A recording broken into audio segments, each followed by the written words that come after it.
Le jeune évadé de 17 ans est toujours en cavale. Condamné pour vol aggravé, il était incarcéré ici depuis le mois d'août dernier. Il ne lui restait plus que 3 mois à purger.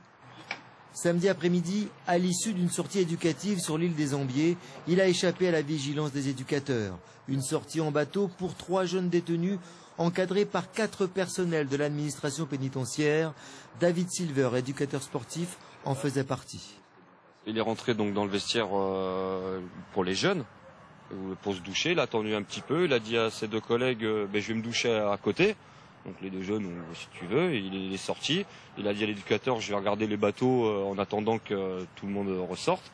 Et puis il en a profité en regardant les bateaux. Il s'éloignait. Et puis à un moment, il est parti, quoi. Pour le premier syndicat des surveillants de prison, cette évasion est un mauvais point pour ce genre d'établissement. Pour l'UFAP, c'est la conception des EPM qu'il faudrait revoir. L'EPM en général, qui est un établissement pour mineurs, doit rester avant tout un lieu de détention et non pas un centre de vacances. Et ces sorties éducatives, vous ne les remettez pas en cause? Je ne les remets pas en cause, même si on peut s'interroger quand même parfois du bien fondé de ces sorties, justement.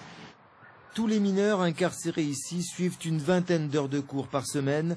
Les sorties éducatives, comme celle de samedi dernier, restent exceptionnelles.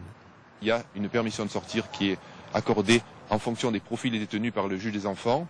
Et l'objectif est aussi de leur montrer qu'il faut qu'ils puissent avoir une action citoyenne dans la société. Et là, c'était notamment le nettoyage des plages de l'île des Ambiers.